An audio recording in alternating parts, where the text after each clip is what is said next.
Mesdames et messieurs, spectateurs et chers followers, bonsoir. Pour ceux qui ne me connaissent pas, je me présente, je suis le docteur Gatingo et bienvenue dans Santé Police, l'émission qui se préoccupe de votre santé et qui vous donne plein de conseils. Aujourd'hui, nous allons parler de comment se prévenir du coronavirus et du Covid-19. 1. Se laver les mains à l'eau et au savon pendant au moins 20 secondes plusieurs fois par jour. Utilisez un désinfectant pour les mains à base d'alcool si vous n'avez pas accès à du savon et à de l'eau. D'accord ? 2. Évitez de vous toucher les yeux, le nez et la bouche sans vous être d'abord lavé les mains. 3. Toussez ou éternuez dans un papier mouchoir ou dans le creux de votre bras et non dans votre main. Jetez immédiatement les papiers mouchoirs utilisés dans une poubelle et lavez-vous ensuite les mains. 4. Maintenez une distance sociale d'1 mètre au moins et évitez de saluer en serrant la main et d'embrasser particulièrement les personnes âgées et les femmes enceintes. On est bon. Bien. 5. Évitez les endroits avec plus de 50 personnes et restez chez vous le plus possible. 6. Très important. Lorsque vous ressentez des symptômes de type grippal, rendez-vous à l'hôpital et lorsque vous rentrez d'un voyage d'un pays à risque, mettez-vous en quarantaine pour 2 semaines et ensuite informez les autorités de votre pays. C'était Santé Police avec moi, le docteur Gatingo, sur les moyens de prévention contre coronavirus et Covid-19. On se retrouve très bientôt dans un prochain épisode avec plus de conseils. Prenez soin de vous et à nous revoir.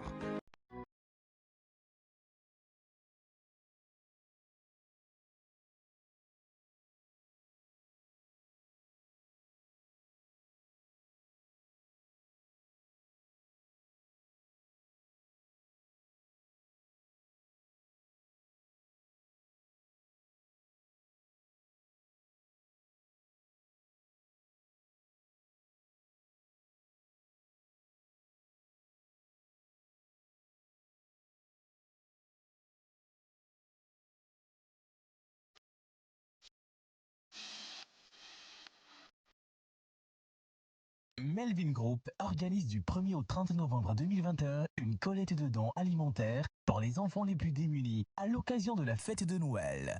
Pour participer à ce don, contactez le plus 228 70 18 81 21 BP 32 86 Lomé Togo. Je donne, tu donnes, ils donnent, nous donnons, ils vivent.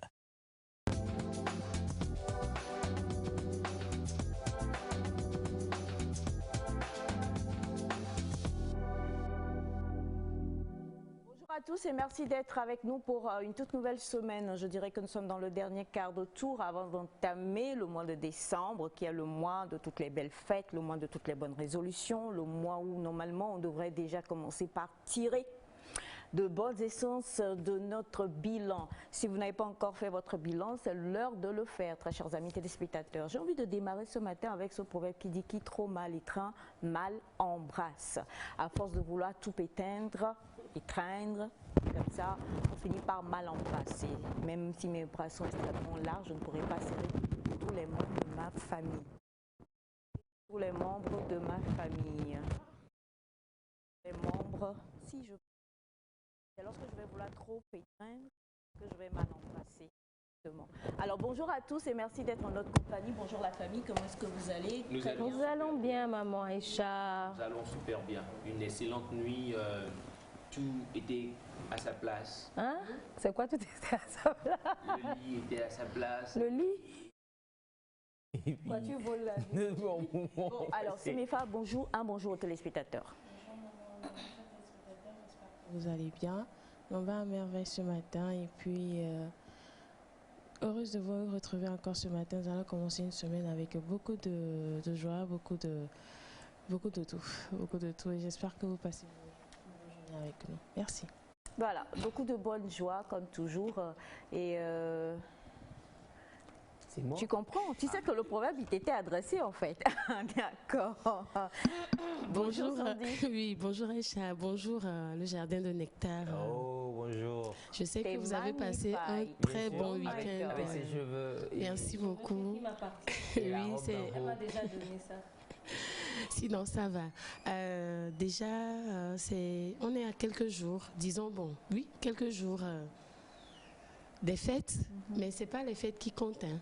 qu'est-ce qu'on a pu essayer de faire, qu'est-ce qu'on n'a pas fait. C'est ça qui est très important. Nos relations, premièrement avec Dieu, c'est comment. Est-ce qu'il faut changer la manière de préhender les choses? Est-ce qu'il faut commencer par lire au moins un verset peut-être par semaine ou par mois ou par jour? En tout cas, non, c'est adressé à tout le monde. C'est adressé à tout le monde. Sinon, ça va très bien. Mais je voudrais dire quelque chose ce matin. Ne confondez pas l'amour et... Parcours. Non, pas le parcours. L'affection. L'affection, non. Non, Ça reviendra, oui, ça reviendra. Je voulais que ça rime. Ne pas confondre la gentillesse et l'amour. C'est très important. tu veux dire que tu peux être gentil envers quelqu'un sans Oui. forcément être amoureux C'est de la ça, personne. ne pas confondre. Mais j'ai oublié le mot juste, mais ça va revenir. D'accord. Tu le dis en quel sens en fait? Dans le sens ne te laisse pas marcher J'ai sur les appris une pieds. histoire ce matin qui m'a tellement traumatisée. Je partageais ça avec les autres tout à l'heure. Je pense que, bon, la personne a confondu l'amour et la compassion ou la gentillesse, oui. Ouais.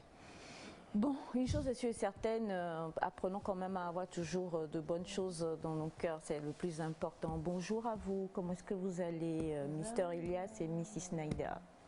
Comment ça va? Très bien. En fait, jusqu'à maintenant, se demande il y a quoi là? On va bien, super bien. On a passé un très bon week-end. On a passé aussi, comme je disais, une très belle nuit avec toutes les conditions rassemblées pour que la nuit soit belle. J'espère aussi que vous en avez passé autant. Moi, ce qui m'a impressionné dans le week-end, c'est l'amour que les Togolais ou la population togolaise a. On sent que les Togolais, ils aiment, ils ont un cœur sincère. Voilà. Donc, salut beaucoup à Kani Kopé. Je salue aussi Nkafou, deux secteurs stratégiques. Et je salue aussi la population de l'hôtel qui n'est pas loin de la télé. Je vous salue. Bonne journée en compagnie de Nectar. Vous savez, de belles choses sont prévues. Voilà. Pourquoi? Bonjour simultané. Simultané. Naïda, bonjour. Bonjour Elias, bonjour maman Aïcha, bonjour le plateau, bonjour à vous chers amis téléspectateurs. Maman, il y a un truc qui m'a fait tiquer ce matin, elle a dit, c'est le moment de faire le bilan. Moi j'attendais décembre en fait, mais comme elle l'a dit, c'est vraiment le moment de commencer à revoir les 11 mois qui passent là et de se demander qu'est-ce qui s'est passé. Et moi ce que j'aimerais dire c'est, apprenons à remplacer les pourquoi cela m'arrive par qu'est-ce que cela m'apprend. Arrêtons d'être toujours sur la défensive et agissons. Qu'est-ce que cette situation qui est arrivée m'apprend au final? Arrêtons de nous morfondre et prenons les choses en main et évoluons. Voilà, c'est le message que j'ai pour vous ce matin. Sinon, Nectar est dans la place. Exactement, Nectar est dans la place, la famille également est dans la place et je sais déjà que ma réalisatrice, elle va m'assassiner. Elle m'a menacée en direct, heureusement, devant des témoins. Qui a été le porte-voix de cette menace?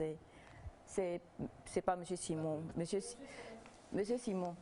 C'est M. Simon qui a dit que Melka a dit qu'elle va me tuer. Je le dis, hein, parce que depuis que Melka a dit qu'elle va me tuer, je ne vais pas mourir. Mais au cas où vous ne me reverrez plus, cherchez mademoiselle Melka Kouadan. Voilà. Moi, en toute sincérité, je tiens à saluer la télévision togolaise.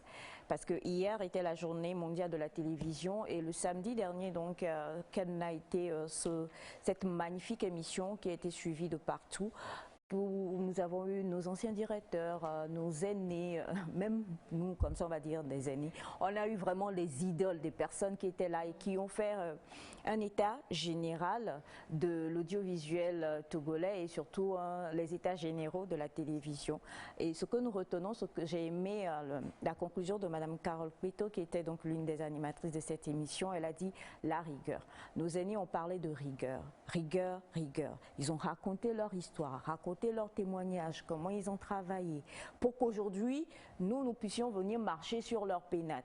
Et franchement, n'est pas à la télé qui veut et on a besoin de rigueur, rigueur, rigueur et encore de beaucoup d'amour pour le travail, de la passion et de l'innovation. Du coup, ce matin, chapeau à toutes ces personnes-là, surtout nos techniciens, toutes les personnes qu'on ne voit pas, qui travaillent toujours de fond en comble pour pouvoir vous présenter le journal, les émissions et tout ce qui se passe autour de la télévision. Chapeau à tous nos chefs, chapeau à nos directeurs, chapeau aux plus haut placés également, parce que c'est justement ça. Nous, on n'est qu'un tout petit maillon et c'est très très important de pouvoir saluer cela aujourd'hui. Pour toutes les personnes qui n'ont pas eu la chance de suivre, en tout cas, la semaine de la télévision et les émissions qui ont été faites, eh bien, on vous demandera tout simplement d'aller sur la chaîne YouTube de la télévision togolaise et de resuivre cela. Vous allez voir même certaines personnes, on a ramené hein, les anciens génériques de la télé, c'est bang bang. Pour annoncer le journal avant, non mais franchement, je buvais du petit lait sincèrement en suivant cette émission-là et on voudrait vraiment ne pas essayer de se montrer autant, mais tirer un gros coup pour toutes les personnes qui étaient à cette émission et pour tout ce qui a été dit. Maintenant, retroussons nos manches et bossons. C'est comme ça qu'on lance donc cette nouvelle semaine-là et on espère que cette semaine pourra vous plaire, très chers amis téléspectateurs. Pour l'heure, il y a une chose très importante aussi. Adaï, qui nous vient du Nigeria, Open Doors, c'est maintenant.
Singing my song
Voilà, c'était donc pour vous Adaei, le titre Open Doors, pour dire portes ouvertes, pour souhaiter en tout cas, s'il y a une porte que vous désirez voir ouvrir et que vous frappez et qui n'est pas encore ouverte, continuez de croire tout simplement. Plus vous croyez et plus vous y arriverez. C'est lorsqu'on ne croit pas en général que les choses se passent mal. La foi, justement, c'est un muscle. Nous devons apprendre à muscler cette foi-là. Et pour la muscler, il faut à chaque fois se dire tant que je veux, ça va finir par arriver. Tant que je le désire, cela arrivera. Donc, comme on l'a dit tout à l'heure, pourquoi est-ce que la question que tu avais posée, c'est pourquoi est-ce que cela m'arrive? Et il ne faut pas plutôt se dire ça, il faut plutôt se dire. Ça m'arrive, se dire qu'est-ce que j'apprends. Qu'est-ce que j'apprends? Ça aussi, c'est important. Se regarder dans un miroir et puis se poser les bonnes questions. C'est ça, en fait, faire le bilan. Oui. Souvent, nous disons le bilan, bon, toi, ton bilan, il est en général financier. Je ne sais pas pour les autres, mais pour toi, en tout cas, ton bilan, en général, c'est bien. Pas virer donc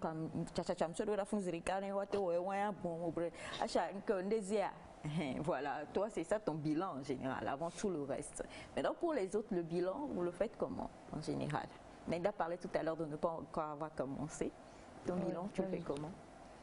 Mais généralement, c'est par rapport à ce que je voulais en début d'année, ce que je voulais accomplir. Est-ce que j'ai pu le faire? Et ce que je n'ai pas pensé accomplir, que j'ai accompli finalement. Et je vois, est-ce que ça a été quand même bénéfique comme année?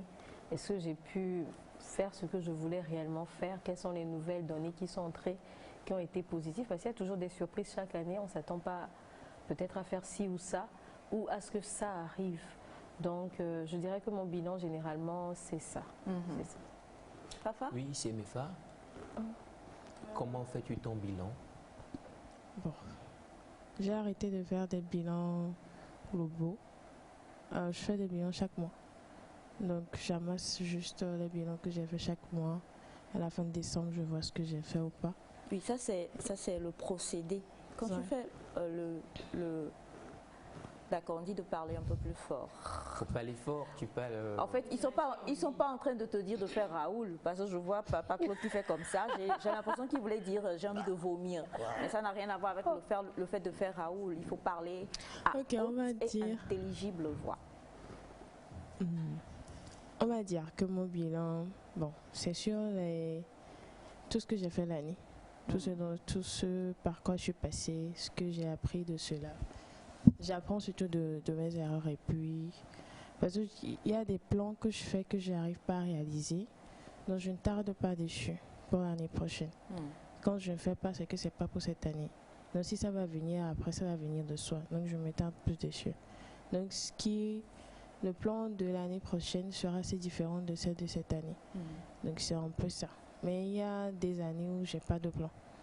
Je me laisse juste guider par le Seigneur, c'est tout. C'est fou, hein? On a senti un des papillons qui a volé quand tu as dit je fais pas de plan, je me laisse juste guider. Le papillon qui a fait, on a entendu le battement. C'était celui-ci au fait. Pas forcément. Ouais, donne pour toi. Oui, bon, je pense que voilà, les sœurs ont tout dit. Hein. Il faut juste déjà, c'est important d'avoir un plan. On parle de toi. Ouais, bon, enfin, c'est ça, parce que on peut parler de bilan sans avoir de plan. Il y en a qui n'ont pas eu de plan, donc. En même temps, sans plan, vous pouvez aussi faire un bilan et vous asseoir et dire qu'est-ce que j'ai pas fait, qu'est-ce que j'ai pu faire et qu'est-ce que j'ai pu réaliser. Vous savez, quand on commence l'année, on l'a si bien dit. À la fin de l'année dernière, on a dit avoir des objectifs de l'année définis en petits, voilà. Donc, si vous en avez eu, bien sûr, il faut vous asseoir après, faire un petit bilan, voir si réellement ce que vous avez prévu faire l'année a été. Sinon, qu'est-ce qu'il faut corriger, qu'est-ce qu'il faut mieux faire, ou peut-être où vous avez failli aussi, c'est important, moi je le crois. Donc bon, c'est ce que je vais faire. Peut-être aussi pas attendre jusqu'en fin décembre, ça je viens de l'apprendre ici. On va le faire donc très tôt. Pourquoi pas demain ou toute la semaine, prendre le temps. Et quelque part, il ne faut pas aller sur une montagne aussi pour faire ça, je le crois. Est-ce que vous savez qu'en général, les grandes sociétés, c'est maintenant? C'est maintenant qu'ils font. Ils ont même déjà fait, ils commencent par se préparer pour 2022. Oui. Ma société, par exemple. Alors donc justement, on le disait, le bilan, il faut penser à le faire. Des fois, il faut se laisser voguer vraiment par Mais là, il faut vraiment une personne très connectée à Dieu pour dire je me laisse voguer, parce que c'est sa voix qui vous dira bon ben voilà.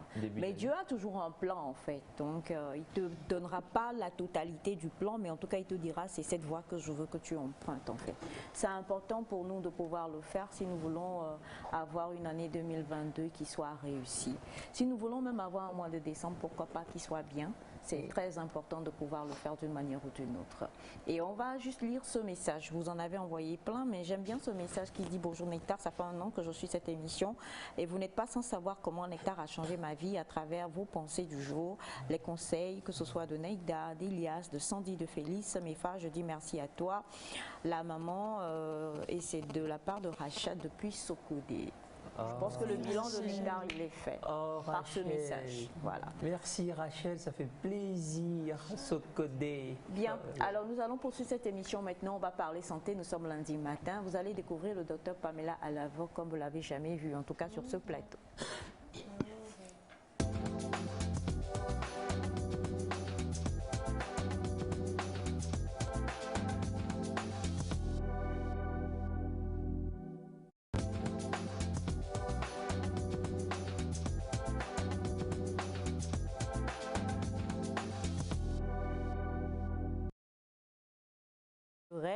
Et aujourd'hui, tu le fais.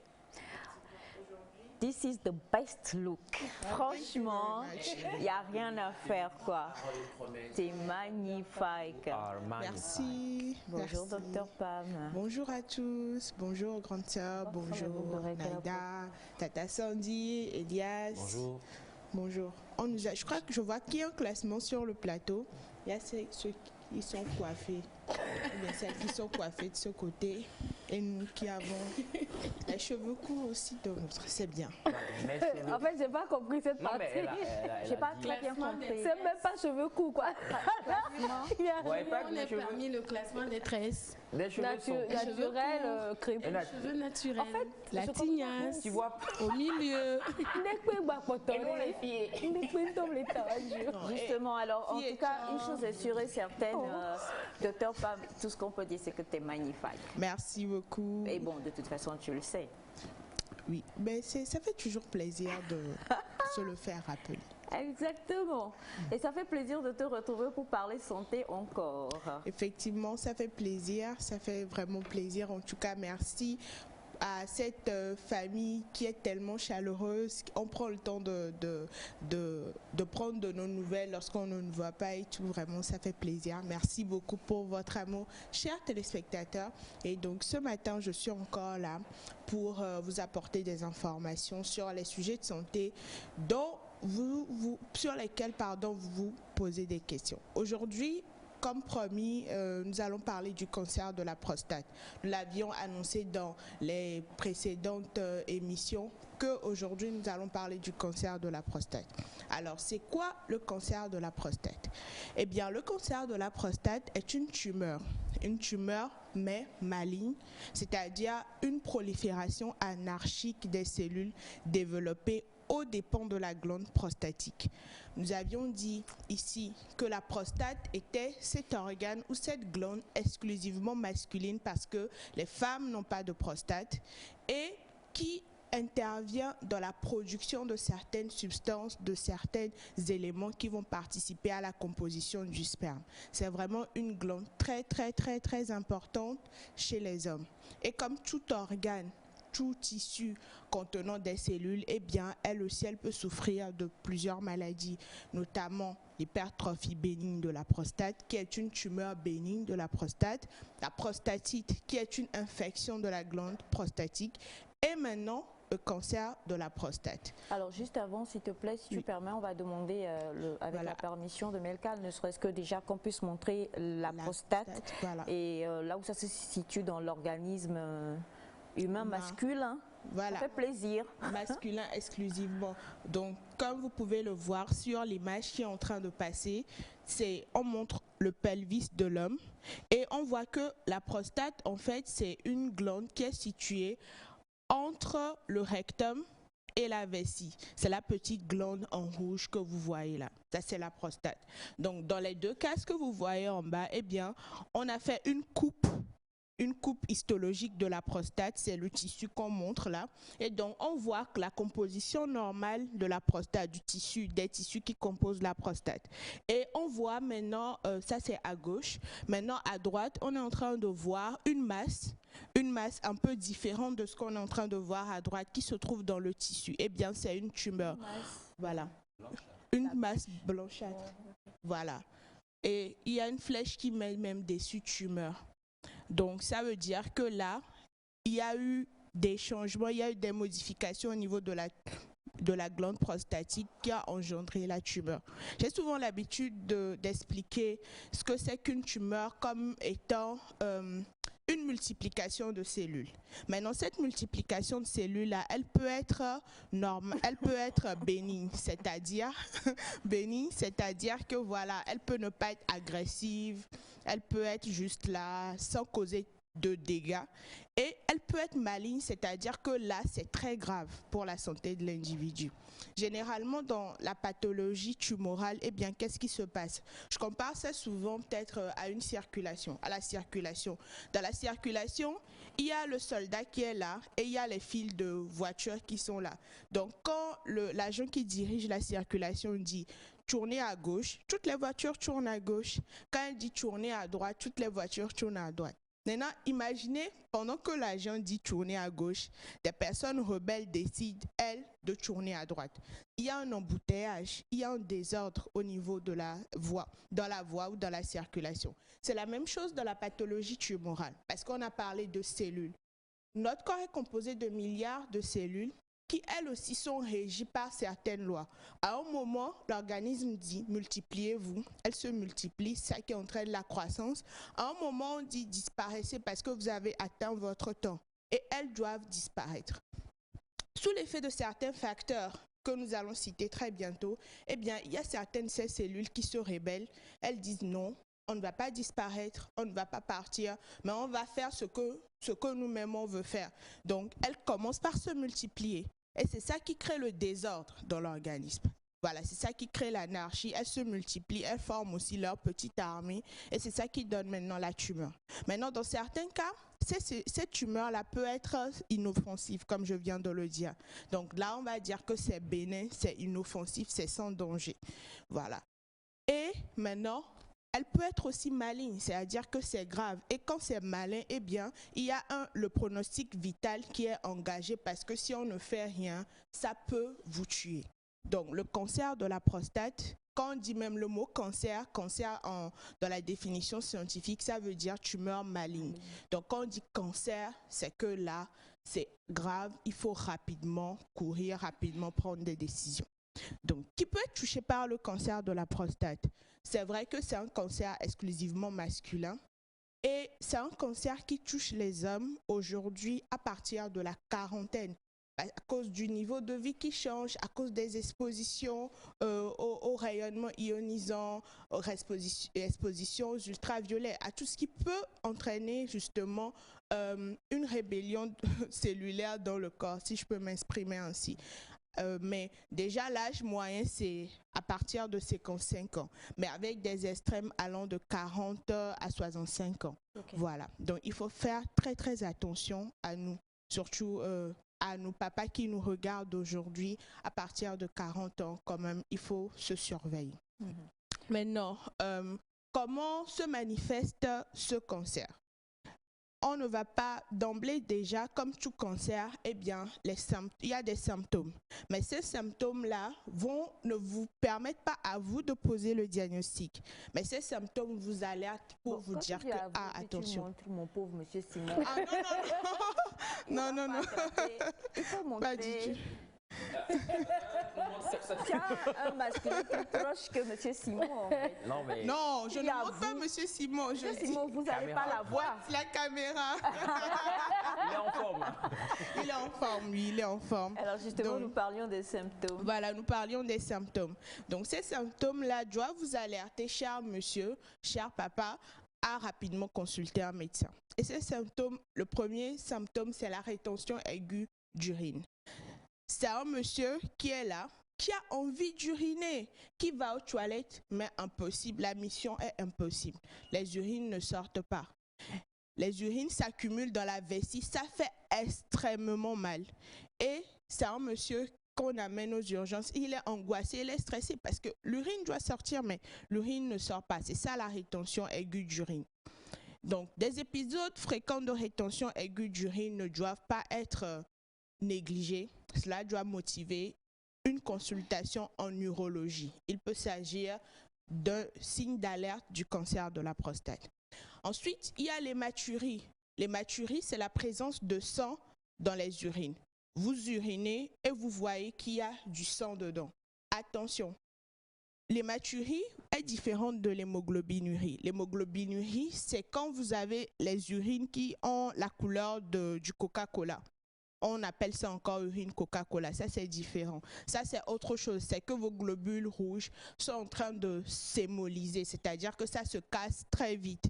Donc, là aussi, c'est une autre urgence. Mais l'hématurie, c'est que vous voyez vraiment du sang. Ce n'est pas que le sang a la couleur du sang comme Coca-Cola, mais vous voyez du sang dans vos urines. Cela doit motiver une consultation en urologie. Maintenant, en dehors de ça, on a les autres signes généraux de tout ce qui va être maladie. On va avoir l'altération de l'état général, c'est-à-dire que vous êtes là, vous perdez du poids de façon brutale. Alors que vous ne faites pas un régime, vous n'êtes pas stressé, vous perdez du poids de façon brutale. Ça doit vous alerter très rapidement. Ça doit vous alerter très rapidement. L'anémie, voilà, une fatigabilité intense. Et un autre signe aussi qu'il faut notifier chez les personnes âgées déjà à partir de la soixantaine, c'est les lombalgies. Chez une personne de la soixantaine, un homme de la soixantaine, souvent quand ils viennent en consultation, « Ah docteur, j'ai mal partout et tout », on demande le dosage d'une certaine hormone parce que le cancer de la prostate est un cancer ostéophile. C'est-à-dire que c'est un cancer qui produit des bébés cancers, ce qu'on appelle des métastases, qui peuvent aller se loger au niveau des os, préférentiellement au niveau des os du rachis, des côtes. Donc, on dose cette hormone-là pour vraiment voir s'il n'y a pas un cancer en dessous. Donc, les lombalgies, le mal de dos aussi, peut être un signe révélateur de cancer. À partir de la soixantaine, cinquantaine, souvent quand vous venez à l'hôpital, après vous avoir examiné, après avoir demandé la radio, les analyses de sang, on vous demande aussi le dosage du PSA pour voir s'il n'y a pas un cancer de la prostate en dessous qui expliquerait aussi vos symptômes. Donc ne vous fâchez pas, hein. Ce n'est pas pour bouffer votre argent, c'est pour votre bonne santé. Voilà, donc ce sont les signes majeurs du cancer de la prostate. Oui. La première, c'est, on sait que le cancer du sein, par exemple, peut être transmis. C'est-à-dire que si c'est dans la famille, pas vraiment transmis, mais tu peux attraper ça, voilà. Est-ce que pour le cancer de la prostate, c'est pareil? Parce que le papa l'a eu. Est-ce que le fils a beaucoup de chances de l'avoir ou non? Ma deuxième question serait, est-ce qu'on peut l'éviter, ce cancer-là de la prostate? Et la troisième, est-ce qu'on fait une ablation de la prostate? J'en arrive, parce que après les symptômes, je voulais parler aussi des facteurs de risque. Donc, on en vient en même temps. Ta première question, c'est de savoir si c'est héréditaire. Oui et non. Oui, parce qu'aujourd'hui, quand même, on assiste à des manifestations familiales de ce cancer. Papa l'a eu, l'enfant aussi peut avoir le gène qui pourrait l'avoir. Non, parce que aussi, en même temps, il y a aussi d'autres familles où c'est pas héréditaire. Donc, ça, c'est des études scientifiques qui sont faites et il y a deux familles qui s'affrontent là-dessus. Mais quand même, tant que le premier facteur de risque, comme chez la femme, le cancer du sein, tant que vous avez des seins, c'est que vous êtes à risque de faire le cancer du sein. Chez l'homme aussi, effectivement, tant que vous avez une prostate, vous êtes à risque de faire le cancer de la prostate ou les maladies de la prostate. Maintenant, il y a cette croyance-là qui dit que oui, les hommes, pour éviter le cancer de la prostate, quand tu es jeune, il faut beaucoup coucher. Il faut coucher avec beaucoup de filles, avoir beaucoup de rapports sexuels, voilà, pour faire travailler la glande en vue de prévenir ça. Je vous assure que ce n'est pas vrai. Parce qu'il y a des hommes qui ont fait ça, mais qui l'ont eu quand même. Et il y a des hommes qui ne l'ont pas fait aussi, mais qui l'ont eu quand même. Donc, cette croyance-là n'est pas du tout avérée. Le deuxième facteur de risque, justement, comme on a l'habitude de le dire, et ce pour toutes les maladies, c'est le mode de vie. Le tabagisme, est une cause de cancer dans le monde. L'alcoolisme, le mauvais régime alimentaire, un régime alimentaire trop gras, trop sucré, trop salé, pauvre en fibres, ça vous prédispose. Le manque d'activité physique, c'est-à-dire la sédentarité, et quelle que soit votre morphologie, vous prédispose à faire les maladies cancéreuses. Donc, mangeons sainement, évitons le plus possible l'alcool, évitons carrément le tabac et soyons actifs. Ça, c'est le premier conseil que je vais donner en matière de prévention. Maintenant, venons-en au traitement, ou bien même au diagnostic. Donc, devant ces symptômes, quand vous avez ces symptômes-là, eh bien, vous allez voir votre urologue.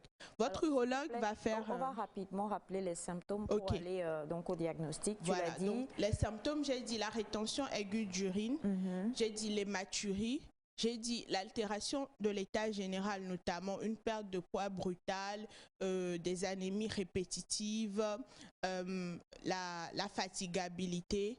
J'ai parlé aussi de certains symptômes, de certains signes d'autres maladies qui peuvent être révélatrices, notamment la lombalgie, par exemple, chez une personne âgée qu'il faudra explorer. Voilà, donc ce sont les signes les plus fréquents du cancer de la prostate. Maintenant, pour aller au diagnostic, lorsque vous avez l'un des signes qu'on vient de citer, eh bien, vous allez aller voir votre médecin.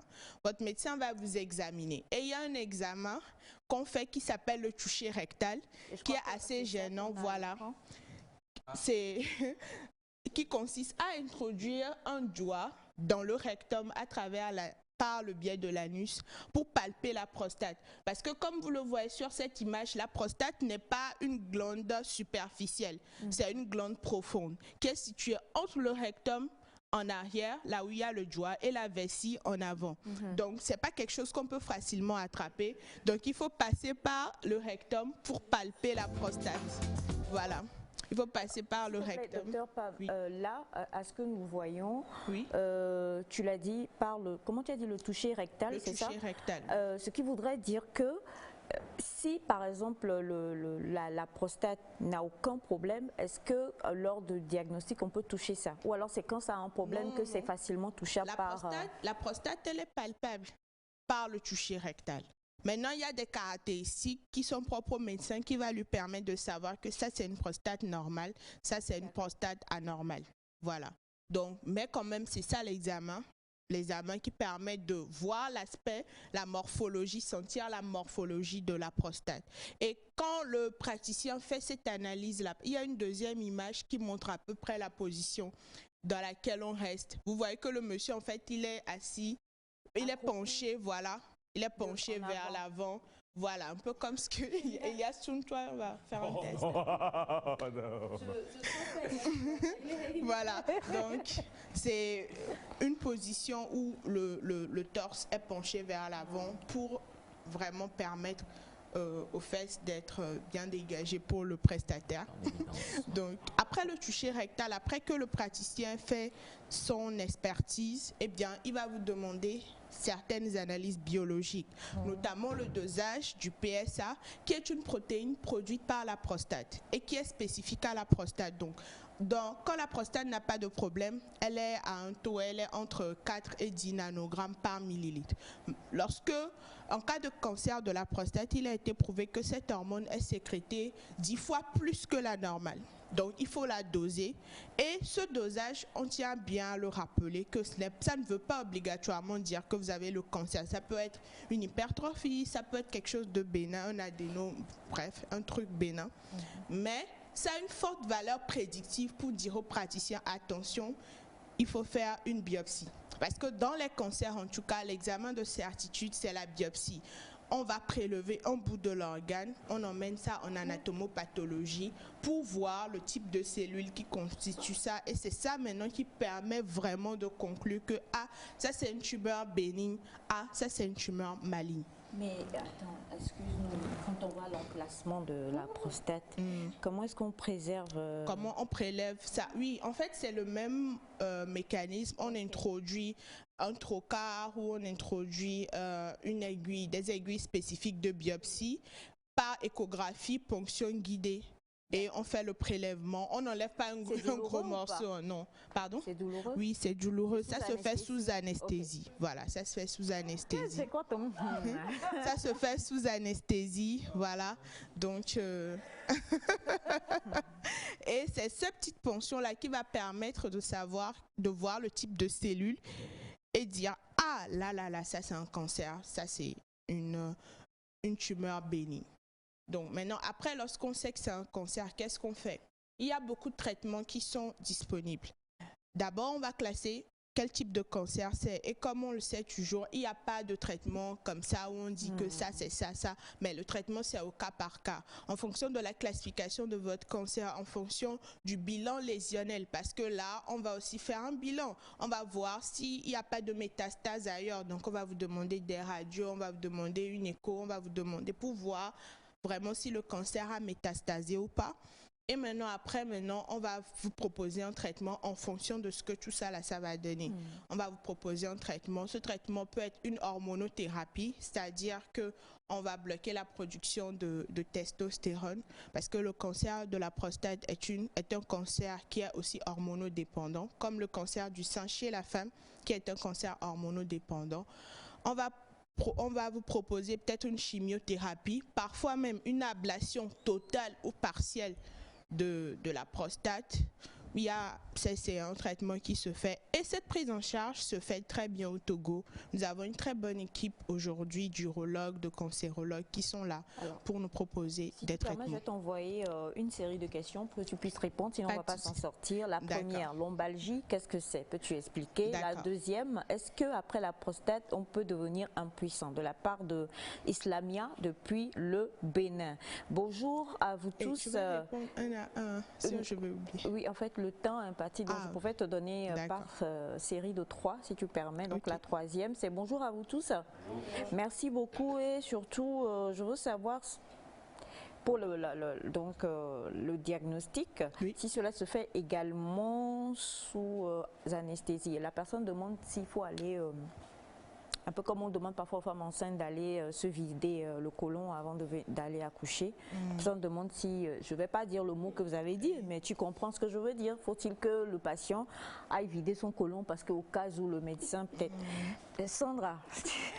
D'accord, donc la première question c'est lombalgie. C'est que la lombalgie. Vous êtes-vous fidèle téléspectateurs de Nectar, parce qu'on en a beaucoup parlé, mais je reviens là-dessus, c'est pour vous taquiner. Mais la lombalgie, c'est tout simplement une douleur au niveau du dos. Voilà, c'est une douleur au niveau de ce qu'on appelle communément le dos, Ali Ledoum. Voilà, c'est une douleur au niveau de Ali. Voilà. Oui, c'est vrai. C'est tout simplement. De le dire, hein. Oui, c'est une douleur en fait. Au niveau de Ali. Les lombes. Les lombes. Les lombes. Oui. Au niveau du rachis lombaire, de la partie de la colonne vertébrale qui se trouve au niveau, je peux, toi, si voilà, au niveau de Ali, quoi, voilà. Ali.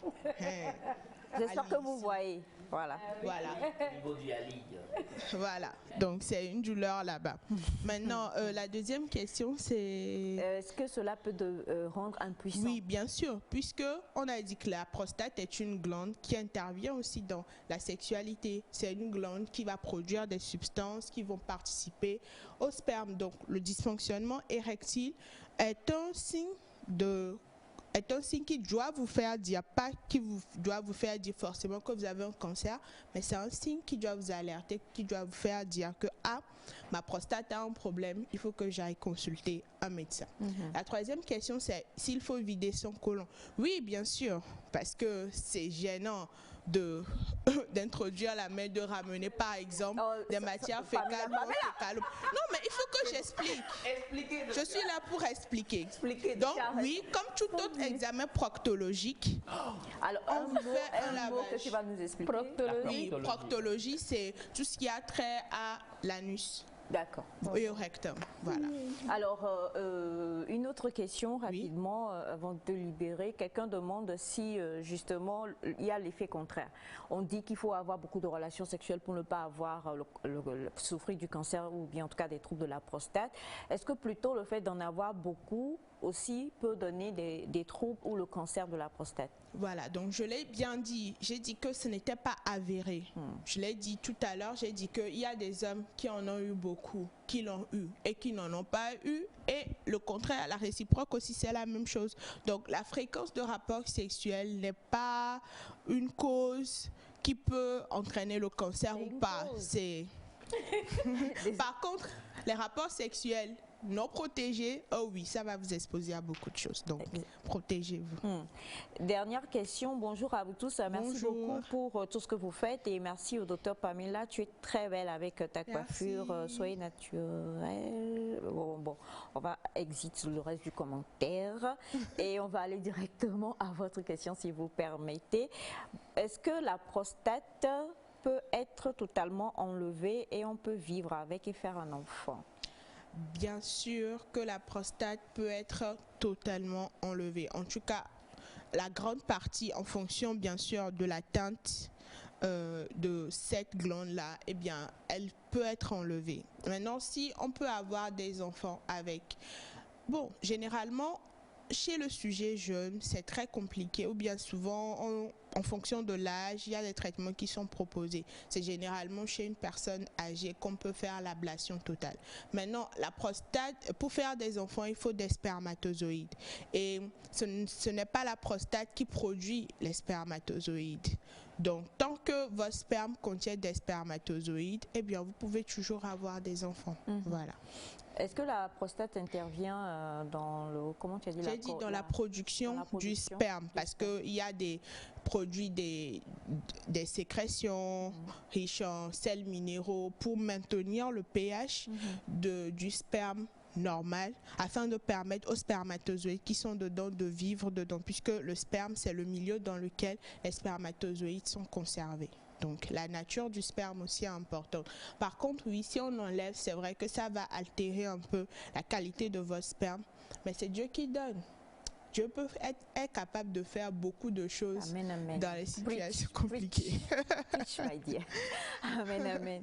Et comme toujours, on va terminer avec un beau petit message pour toi qui dit bonjour à vous tous, comment est-ce que vous allez? Ça va, merci. Docteur Pamela, oui. Je ne le souhaite pas, mais si ça arrive que ton mari souffre de...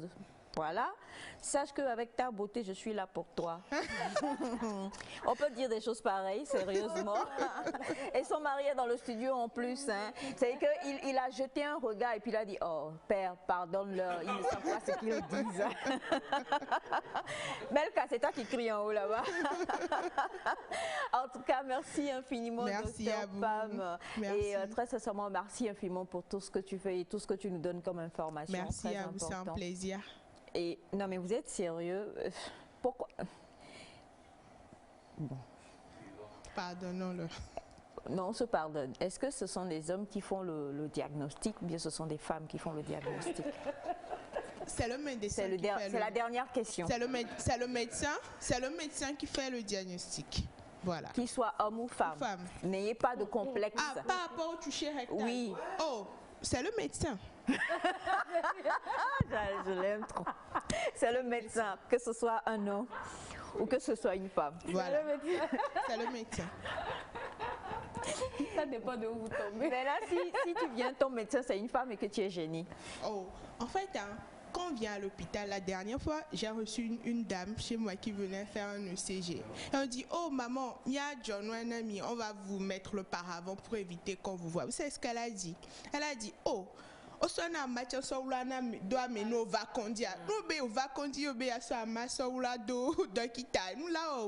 pour dire que quand on vient à l'hôpital, on enlève tous les complexes parce que l'examen doit être fait.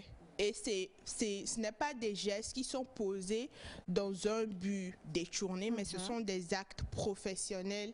Ce sont des actes qui tiennent compte aussi de votre intégrité en tant que personne, de votre intégrité morale. Donc, que la personne soit un homme ou une femme, l'essentiel, c'est qu'on puisse vous aider, on puisse diagnostiquer votre maladie, poser les bons gestes pour que vous alliez mieux. D'accord? Donc, soyez décomplexés, que cela ne vous gêne pas.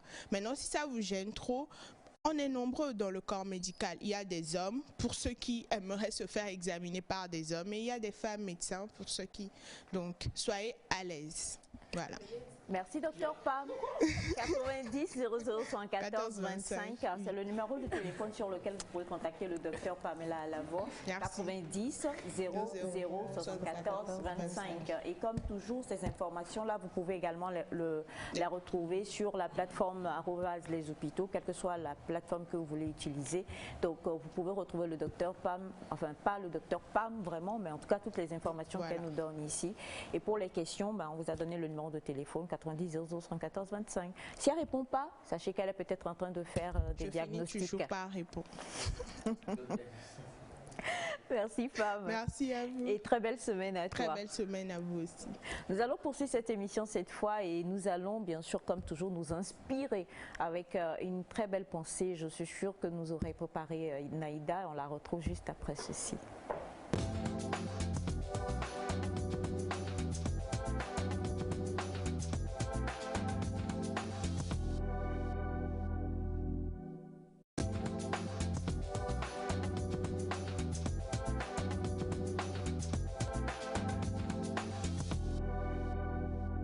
C'était Sandy, c'est elle que vous voyez courir, menue, fine, voilà, avec des dommages collatéraux à force de vouloir trop faire.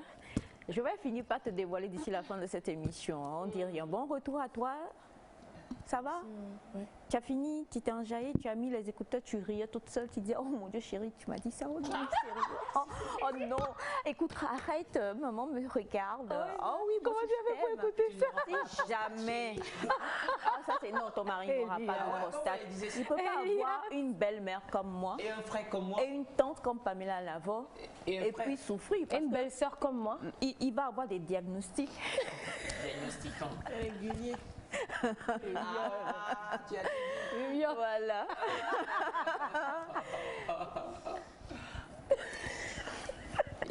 Bien, alors comme je l'avais dit, nous sommes avec la pensée du jour. Mais bien sûr, avant, vous avez découvert tout à l'heure M. Simon, qui a eu l'air très intéressé par tout ce qui a été dit. M. Simon, plus 100 ans sur votre vie, vous n'aurez jamais ça. Vous-même, vous savez, vous n'allez jamais souffrir de prostate. Ah bon, d'accord. J'ai cru que vous allez... C'est la nature. C'est la nature. Non, ça ne va pas arriver. Comme je suis actif, je fais du sport, je n'ai pas peur. Ah bon, d'accord. Et il y en a un qui n'aura jamais ça aussi, c'est bien sûr Papa Claudien, n'est-ce pas, Monsieur Claude? Lui, non, c'est non même. Ça peut même pas, parce que comme vous-même vous avez vu le diagnostic là, vraiment, c'est pas souhaité. Je vais même pas demander à ce qu'on parle de mon fils, parce que mon fils, étant mon fils, il n'a que de bons gènes jusqu'à 150. Tu veux partir à, dis-moi, 150, 180? Bébé Abraham. Toi, tu es Abraham. Abraham est parti à quel âge toi aussi? Abraham, je n'aime pas ça. Hein. Alors, mon oncle est sorti, on va le retrouver tout à l'heure. Mais une chose est sûre et certaine. Il est là. Il est là? Oui. Il est où? Il est caché, silencieux. Bachana, tu es traumatisé par prostate? Non. Bonjour, Bachana. Dieu m'a rassuré. En fait, c'est fou quoi, je veux dire que Dieu t'a rassuré. C'est fou, hein, les gens sont du coup totalement devenus des prophètes, des gens qui entendent des voix. Alors que si c'est maintenant Dieu qui vient dire ne prends pas celle-là comme femme, là tu vas dire Dieu n'a pas parlé. C'est pas lui qui a parlé. Naïda. Voilà. Rebonjour à vous chers amis téléspectateurs. Aujourd'hui nous allons suivre une petite vidéo d'une coach que vous connaissez tous, dont on a déjà regardé la vidéo ici, Noélie Panda, qui va nous parler des personnes hypersensibles. Quand on aura fini de suivre cette vidéo, vous nous direz si vous êtes quelqu'un d'hypersensible. Il y a les personnes qui sont sensibles et il y a également les personnes qui sont hypersensibles, qui sentent les choses beaucoup plus fort que les autres. Donc si Melka est prête, on va regarder cette petite vidéo qui nous parle de garder notre cœur. C'est très important. Garde ton cœur plus que toute chose, car de lui proviennent les sources de vie. Est-ce que cette parole te dit quelque chose? Bonjour les amis, comment allez-vous? J'espère que vous allez bien. Aujourd'hui, je suis venue te parler de quelque chose de très important. Oui, comme d'habitude. Tu dois garder ton cœur. Vous savez, la dernière fois, il y a une personne qui m'a posé cette question. Noélie, est-ce qu'on peut se protéger des blessures intérieures? Est-ce qu'on peut éviter d'être blessé? Malheureusement, non. C'est pour ça, au fait, que cette parole existe. Garde ton cœur. Ta responsabilité au quotidien. Vraiment, c'est tous les jours. C'est de veiller sur toi-même. Veille sur ton cœur. Veille à ce que, peu importe les paroles, les attitudes, les gestes des personnes ne t'affectent pas de l'intérieur au point de te paralyser. Parce que vous savez, autour de nous, nous avons des gens qui ont leur challenge. Nous avons des gens qui sont blessés. Nous avons des personnes qui sont dans des situations, voilà, complexes. Et ils ne se rendent pas, d'autres ne se rendent pas compte, mais certains, ils se rendent compte. Ils blessent les autres au quotidien. Alors, vous et moi, on doit apprendre à devenir imperméables. Ne pas laisser au fait ces choses nous toucher de l'intérieur au point de nous paralyser. Parce que quand tu es touché dans ton cœur, au fait, il y a quelque chose qui s'éteint à l'intérieur de toi et tu auras du mal au fait à faire le reste des choses. Et c'est pas le but. Alors, je sais que c'est une parole que tu connais déjà. Aujourd'hui, je suis venue au fait te faire juste un rappel. Veille sur ton cœur, garde ton cœur, protège ton cœur. C'est ta responsabilité. Ne demande pas au fait à ce que les gens soient bien avec toi, que les gens te parlent, que les gens soient bienveillants avec toi. Non. Tu as la responsabilité de te protéger. C'est ton devoir, c'est mon devoir, c'est notre devoir au quotidien. D'accord? Parce que voilà, le monde est devenu compliqué et il faut qu'on fasse attention à nous-mêmes. C'était ma pensée pour toi aujourd'hui. Je te souhaite vraiment une très belle journée. Prends soin de toi. Beaucoup de courage au fait dans tes entreprises, dans les choses que tu as à faire. Allez, prends soin de toi. À plus tard. Au revoir. Voilà, c'était Noélie Panda, coach en relation d'aide, togolaise qui vit en Europe. Et j'ai beaucoup aimé ce qu'elle a dit. Elle dit « garde ton cœur ». C'est une parole qu'on entend souvent, surtout beaucoup à l'église. Garde ton cœur plus que toute autre chose même. Il y a ces personnes, comme elle le dit, qui sont hypersensibles, qui prennent tout à cœur. Et quand une seule personne leur a parlé mal, elles sont dans tous leurs états. Ou des personnes qui font certaines choses et qui s'attendent peut-être en retour qu'on leur dise certaines choses ou qu'on fasse certaines choses. Et quand ce n'est pas fait, ils le prennent tellement à cœur. Elle a dit le danger, le vrai danger, c'est quand ça t'affecte au point où tu es paralysé et que tu n'arrives plus à rien faire, tu n'arrives pas à évoluer. Tu es juste comme ça, tu te dis, bon, après on dit l'homme est mauvais, tel est mauvais, je ne savais pas que tel était mauvais, je ne savais pas que tel avait ce caractère-là, si je savais que voilà. Mais au final, c'est que toi, tu as la responsabilité de protéger ton cœur. Tu as la responsabilité que quoi que quelqu'un fasse à côté de toi ou quoi que quelqu'un dise à côté de toi, tu puisses veiller sur ton cœur. Donc, c'est vrai qu'on a parlé au début des hypersensibles, ces gens qui ressentent les choses beaucoup plus fort que les autres. Mais je crois que chacun d'un certain côté a un peu d'hypersensibilité en lui, pour ne pas dire beaucoup de sensibilité. Donc, je reviens vers Maman Aïcha et tout le plateau. Qu'est-ce que vous pensez de garde ton cœur, ne prends pas les choses trop à cœur? Voilà. Alors déjà, ma question serait de savoir qui sont ceux qui se sentent ou qui se connaissent comme étant hypersensibles. C'est Mifa, pour elle, je suis d'accord. Elle est hypersensible. Oh, Elias, je crois pas. Vous reconnaissez tous pour hypersensible. Ah, mais gars, quoi, je suis hypersensible. Micro, s'il te plaît. Oui, moi je dirais, quand nous parlons de la sensibilité naturellement, je pense que c'est selon nos tempéraments. L'hypersensibilité, à mon niveau, peut être différent de l'hypersensibilité. Nous avons tous cette sensibilité.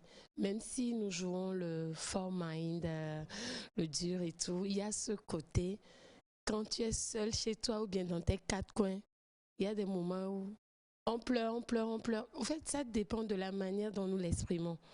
Tout le monde a cette hypersensibilité, mais c'est selon son tempérament. Moi, c'est ce que je dis. Des fois, on joue le dur devant toute une foule ou bien dans le groupe. Je dis, bon, mais au plus profond de soi, non, c'est pas toi, ça dit haut, quoi. Donc, c'est juste pour dire que chacun a sa manière de manifester sa sensibilité. Moi, je ne parle pas de l'hypersensibilité, mais je vais parler plutôt de ces personnes qui, juste pour un rien du tout, se mettre dans tous les états. Oui, ça peut arriver. Ça dépend aussi de la manière dont vous concevez les choses, de la manière dont vous trouvez ça personnellement en vous. Mais quand je reviens sur l'hypersensibilité, on peut avoir l'hypersensibilité sur divers facteurs ou bien... Bon, ça dépend. Il y a cette sensibilité que l'on a au niveau de l'amour, la sensation de l'amour par exemple. Nous avons cette sensibilité. L'amour, c'est-à-dire on tombe rapidement amoureux. Oui, je parle de l'amour. Non, non, non, non. Là, je veux aller vers... Non, non, non. Là, quand je parle de l'amour, je veux aller vers quoi? Ce matin, j'ai fait une petite intro en disant de ne pas confondre la compassion ou la gentillesse et l'amour. Des fois, on devient sensible à certaines choses. Je peux parler, étant parent, de l'affection paternelle ou bien de l'affection maternelle. En fait, je parle de l'amour en général. C'est là où je prends un peu ce côté sensible. Nous avons nos sensibilités qui sont diversifiées plutôt. Donc, ça dépend de votre tempérament et de là où vous vous trouvez par rapport aux sensations. Pour aller encore loin, être hypersensible n'est pas forcément un défaut en soi. Le tout dépend de la manière dont vous sentez la chose. Maintenant, l'autre côté, je reviens sur oui, ce qu'elle a dit, contrôler son cœur, protéger son cœur. Quelles sont nos réactions devant les choses qui nous arrivent?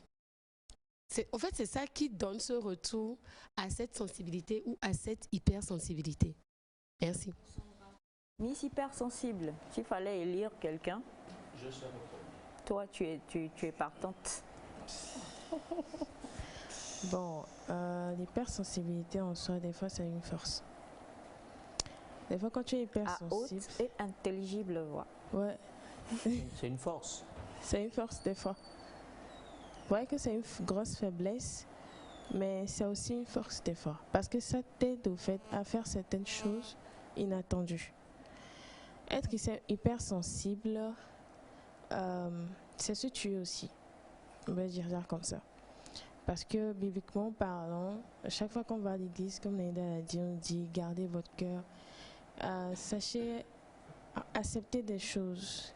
Même si quelqu'un te maudit, sache l'accepter. Ou si quelqu'un te dit quelque chose de négatif, sache le rejeter. Parce que c'est ton cœur qui permet à cette chose d'intervenir dans ta vie. Et quand ça part dans le cœur, c'est que ça s'asseye au fait dans ton âme, dans ton esprit, ça se réalise naturellement en fait. Donc on va dire que quand elle a dit garde ton cœur, j'ai dit ok, d'accord. C'est pas si facile de le faire, pour être franche, parce qu'on ne sait pas en fait qui sera la personne qui nous dira quelque chose ou bien qui fera quelque chose que nous n'allons pas aimer. Et des fois, la plupart du temps, ce sont des personnes qui nous comptent tellement à cœur, ou bien ce sont des personnes sur lesquelles on compte sur certaines choses qui nous font quelque chose. Mais la façon dont on le prend, la façon dont on l'accepte, parce que c'était inattendu, ça nous touche en fait. Et ce toucher-là est profond. C'est de là qu'on parle de protéger son cœur. Quand quelque chose doit te toucher, que ça n'aille pas jusque-là, que ça reste à la surface. Si tu veux même dire en même temps à la personne c'est bon, et comme ça tu l'effaces de ton cœur. Et si tu y penses encore par après, moi je vais répéter ça, c'est se tuer. Ouais. Bon, je crois que le problème, c'est pas d'être hypersensible, mais c'est la réaction que nous avons après, enfin, vis-à-vis des coups que nous recevons, vis-à-vis de ce qui nous arrive comme situation. Parce que, comme Naïda et Sandra l'ont dit, on est tous sensibles d'une manière ou d'une autre, hein, même si l'habitude des hommes sont tagués de non-sensibles, être non-sensibles, la plupart le sont. Je suis ici homme, donc je sais de quoi je parle, nous sommes tous sensibles. Et ce que nous arrivons peut-être à faire, c'est de dominer certaines situations, de savoir comment réagir vis-à-vis de certaines choses pour ne pas se laisser influencer, intimider, parce que là nous parlons d'un organe, le cœur. Et le cœur, c'est tellement sensible, c'est tellement stratégique dans le fonctionnement de l'être humain que nous ne pouvons pas nous permettre à ce que ce cœur soit facilement atteint.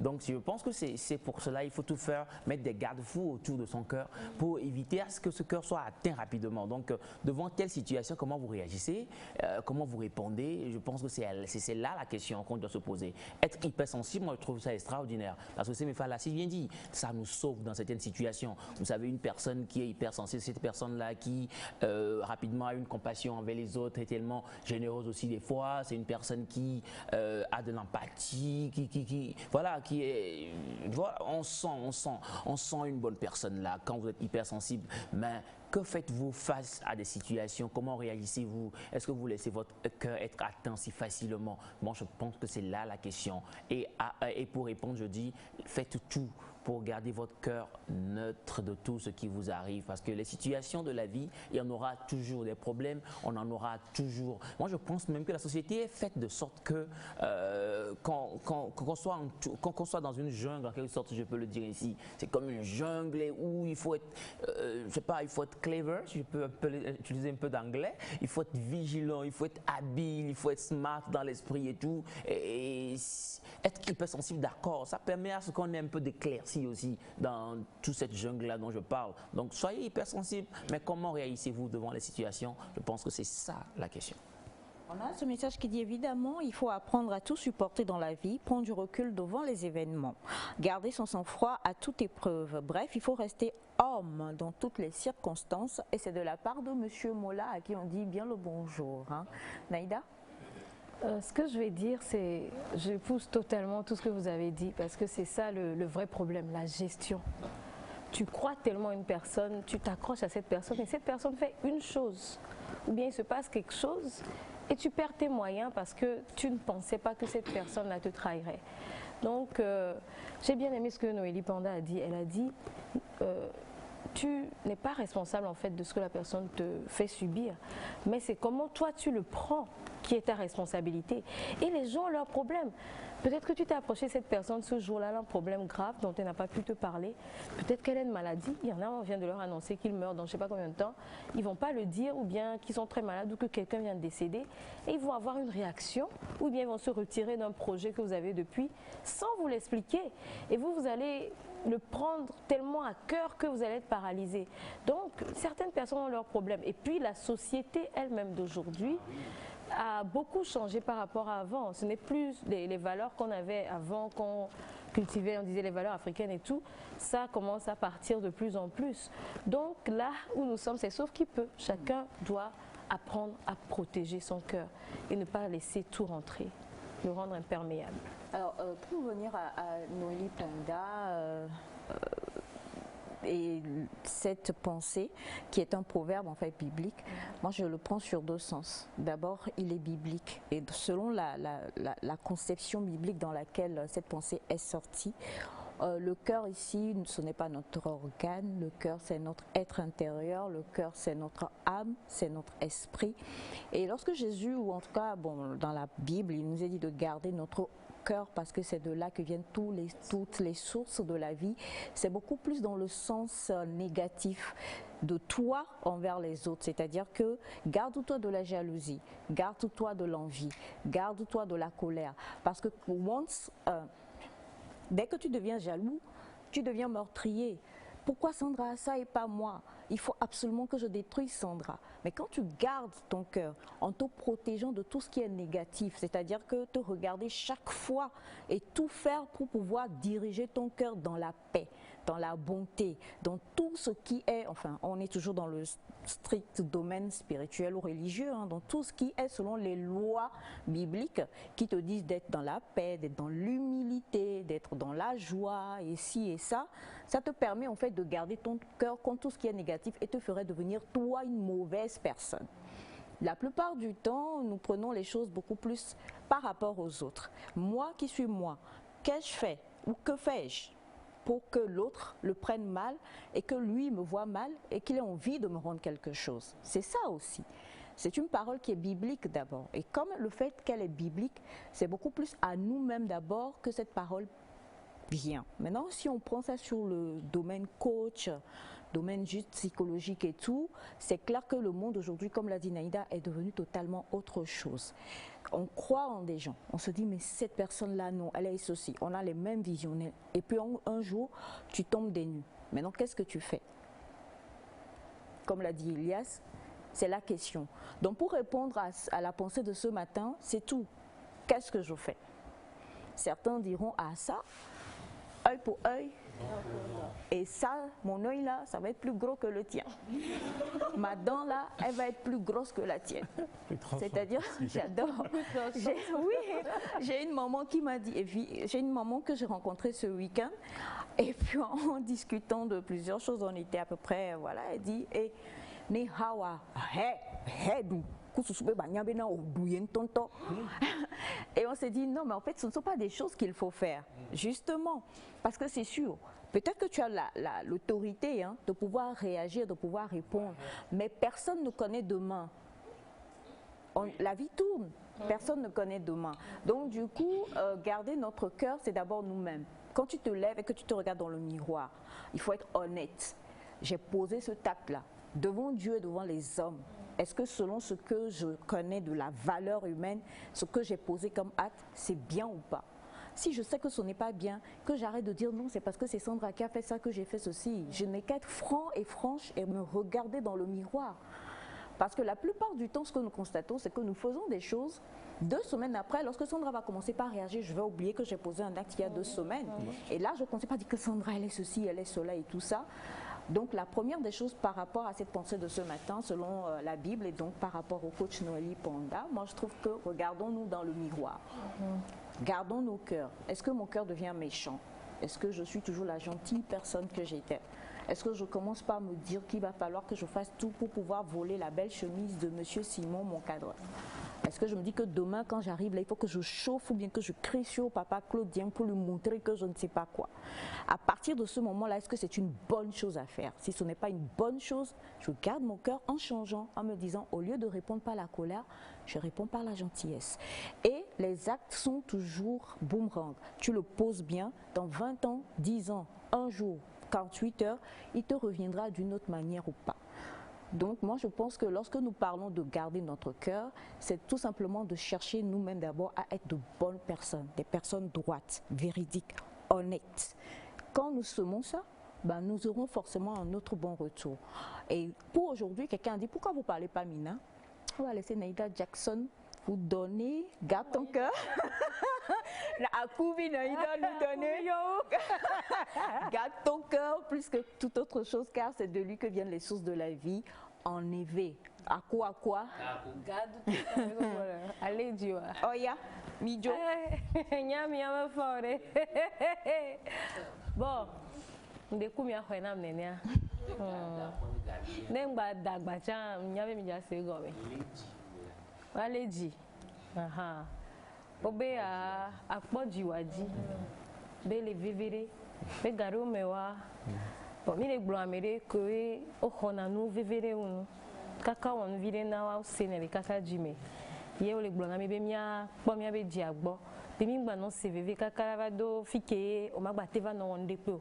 La ti ho me no fanvia me o leke na me o leke na. Non, c'est l'explication du fin, c'est juste gâteau toi plus que m'expliquer alors. Juste dire bientôt, je vais y aller bientôt. Ma trova nyadi. Obere. Leji. Bodi waji u nepepe le hihiame. Et la B, hein? Ah, ça, Bachana, non, donc du coup, Bachana, s'il te plaît, il a la meilleure aide-nous. Il va nous donner ça en éveil. Bachana, il ne faut pas en lire tous les thèmes qui sont. Bachana, voilà. L'oncle traducteur. Bonjour. Ta sœur résume à Ndidodo. C'est tout? Oui. C'est-à-dire toute la pensée. Oui. Et dit Dodo, garde ton cœur plus que toute autre chose, car c'est de lui que viennent les sources de la vie. Et dit Dodo, Et Gidodo. Les Nsianme. Ah oui, oui. Bon, je crois que Naïda est son assistant de ce matin-là. Bon, Féfé, tu traduis. Bonjour Félix. Bonjour maman. Bon, Gigi. Alors, bon, Gigi. Alors, bon, Gigbo. Unusianu. Et la bena, et me, Nusianu Donacho. Agbe, c'est Agbe Donacho. C'est ça, Akboso. Non, non. J'ai fait un éveil, donc qui va Non, C'est celui qui va faire la poisson ici ou moi. D'accord, en tout cas, merci beaucoup. C'était donc la pensée du jour pour vous, très chers amis téléspectateurs. Une très très belle pensée, très belle en tout cas, qu'on devrait se répéter chaque jour pour nous permettre de pouvoir faire notre bilan personnel et pouvoir nous élever et devenir de meilleures personnes. Parce que quand nous devenons de meilleures personnes, forcément nous impactons autour de nous et les gens aussi changent. C'est ça aussi. Et nous allons cette fois-ci poursuivre cette émission. On va voir si... Les deux dire. Bachanabe dit dodo. En plus dans cette affaire là, les deux dit le bébé c'est Siamien. Ça va. Ça va, tu es sûre? Oui. Tu es prête pour Pépite Beauté? Exactement. On va retrouver Sandra dans Pépite Beauté.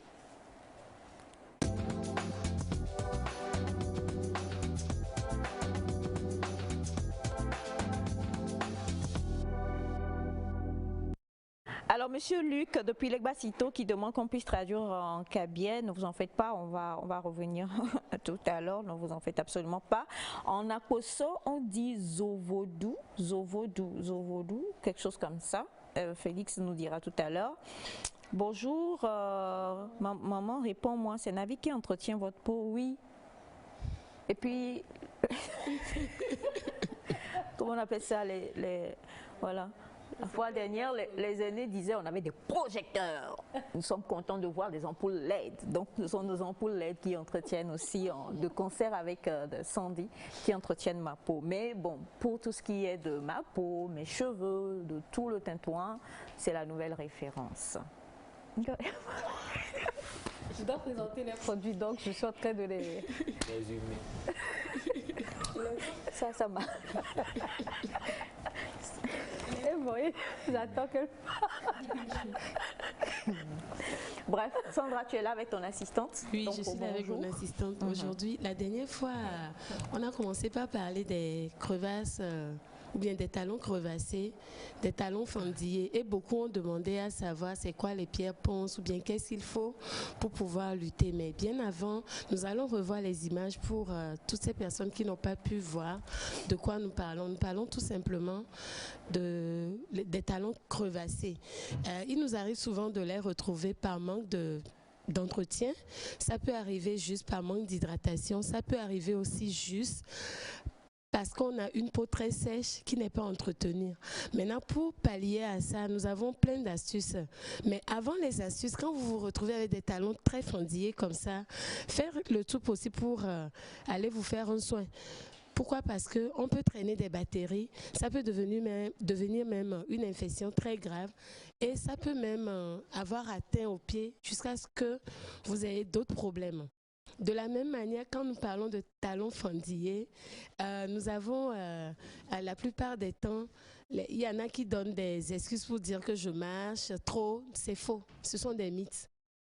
Les talons fendillés, pour l'éviter, la première des choses est de premièrement prendre soin de ses pieds. Quand vous vous lavez, prenez cette habitude de vous essuyer les pieds et de les hydrater. Là, ça vous évite de commencer par être sujet de déshydratation au niveau de la plante des pieds. C'est-à-dire, quand vous vous lavez et que vous sortez, prenez le temps d'essuyer les pieds. Je ne parle pas de la même serviette que vous prenez pour essuyer vos pieds, mais on peut avoir une serpillière à côté ou une petite serviette, rien que pour prendre du temps et s'essuyer les pieds. Parce que quand vous commencez par laisser l'eau qui se sèche au niveau de la plante des pieds, ça déshydrate au fait. Et quand la déshydratation devient quotidien, il y a un dessèchement qui se plante et quand il y a accumulation de peau morte, il y a déchirure et qui deviennent des plaies. Et quand les microbes commencent à y intégrer, ça devient tout un autre problème. C'est pour ça, n'attendez pas l'harmattan. Il y en a, c'est pendant ou en début d'harmattan qu'on commence à sentir. Dès que vous-même vous voyez vos pieds, ou vous allez vérifier vos draps, le bout, c'est-à-dire là où les pieds se mettent là. Quand vous commencez pas à sentir quelques petites déchirures ou bien des raflures de petits cotons, commencez pas à revoir vos pieds. Ce sont des signaux au fait. C'est vrai, nous en parlons, nous blaguons, mais ce sont des signaux. Parce que peut-être vous n'avez pas le temps de soulever les pieds, peut-être pour remarquer.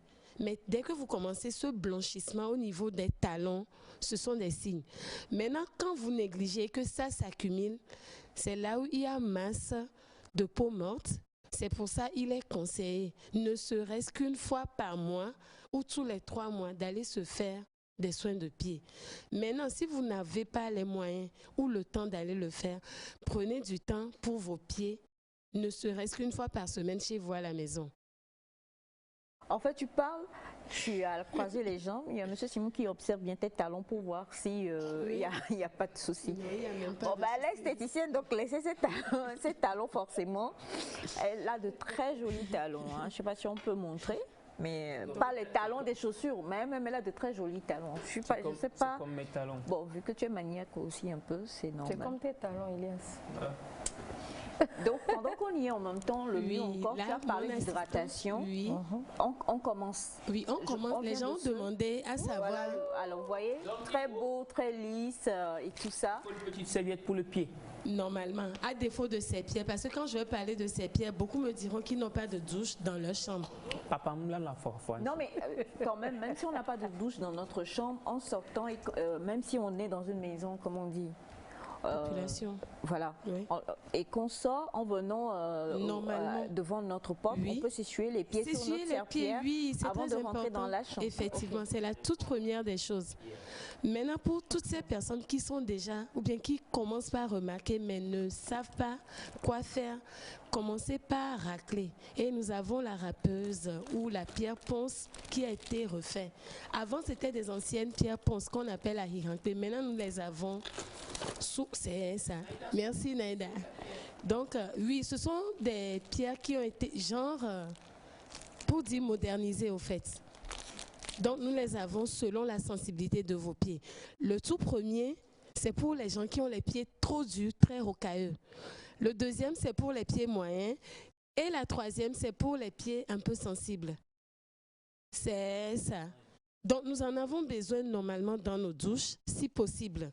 On les appelle les râpeuses. Donc, ce sont, au lieu que ça soit des pierres ponces, ça a été. Sinon, si vous voulez le local, il y a des pierres ponces un peu sur le marché qu'il faut avoir. Et quand vous allez vers nos mamans, il y en a toujours dans la douche qu'on appelle ahihankpe. On prend ça pour se frotter. Des fois, quand vous vous lavez, il y en a qui le font une fois par semaine, il y en a qui le font une fois le mois. C'est très bien. À défaut des pierres ponces, on peut avoir l'un ou l'une d'entre ces râpeuses. C'est selon, vos pieds, au fait. Chaque jour, bien le matin, le soir. Normalement, une fois dans la semaine ou une fois le mois. Est-ce qu'il ne faut pas tremper les pieds longtemps avant de le faire? Effectivement, là, vous commencez pas à faire des petits soins, ça. Mais pour ces personnes qui sont pressées, surtout ces personnes qui font 2 minutes dans la douche, augmentez la minute. Je vous ai dit, je suis passé à 5. C'est bon. Maintenant, si nous évoluons un peu, Naïda, s'il te plaît, nous avons... en fait, c'est le mini kit que l'on peut avoir. Nous avons la brosse au lieu de l'éponge pour laver les pieds. Brosse à pied. Vous avez des petites, il y a la petite et la moyenne. La moyenne pour... Pardon? Oui, c'est normal. C'est pour ça qu'on dit de prendre le temps de bien se doucher. Donc nous avons la petite brosse et la moyenne. La petite pour les doigts des pieds, pour l'entre-doigt des pieds. Quoi? L'entre-doigt des pieds, la petite. C'est-à-dire qu'on parle de l'interstice entre les effectivement, orteils. parce que vous allez remarquer, certaines personnes ont de beaux pieds, mais entre les doigts des pieds, c'est une mauvaise odeur, excusez-moi, c'est des plaies. Elias. Oui, c'est très important. À part la brosse permet de bien laver les pieds au cas où vous ne voulez pas laver vos pieds avec vos éponges ou vos filets.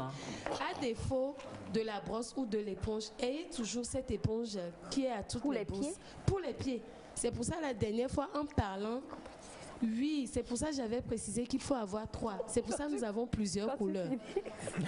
Une éponge pour le visage, une éponge pour les zones intimes et une autre pour les pieds si vous avez les moyens. Est-ce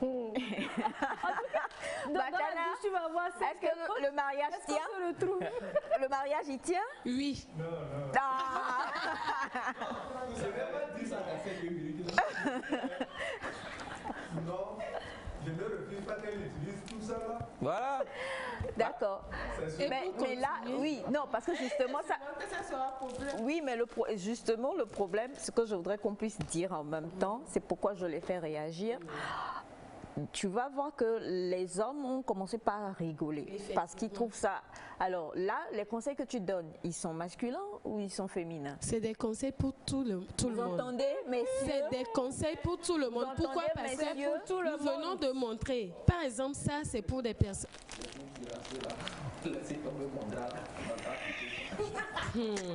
Ok, pour continuer, nous avons une solution. Si vous vous retrouvez avec l'image qu'on a, là vous avez besoin de la solution qui permet d'extraire tout doucement les peaux mortes qui se sont accumulées. Beaucoup pensent que quand je me retrouve avec des talons fendillés, il n'y a plus rien à faire. C'est faux. Nous traitons ça, c'est rien du tout. Il suffit de faire un soin, 2 soins, un suivi de 3 fois, c'est-à-dire 1 mois, c'est fini. Il y en a qui pensent que ça devient définitif. Non, c'est faux. Ça se corrige. Donc, vous avez une solution. C'est pour ça qu'il y en a qui préfèrent avoir le mini-kit pour toute la famille. Ne serait-ce que de temps à autre, madame peut le faire à monsieur. Monsieur peut le faire à madame. C'est rien du tout. Nous avons du gommage dans la petite boîte parce que les pieds ont besoin d'être gommés comme le visage. J'ai dit de chouchouter les pieds comme notre visage. Le gommage pour éliminer les cellules mortes. Et enfin, la vaseline pour hydrater. Maintenant, vous n'avez pas besoin de tout. Vous avez besoin de tout ça si vous vous retrouvez avec l'image qu'on a, c'est-à-dire le cas pire ou grave. Mais si vous avez de très beaux talons, ne serait-ce qu'une vaseline, un gommage, on en a besoin. Ou encore, on a besoin d'une râpeuse, ne serait-ce que pour contribuer à l'entretien. Donc, c'est ça. Merci, Naïda.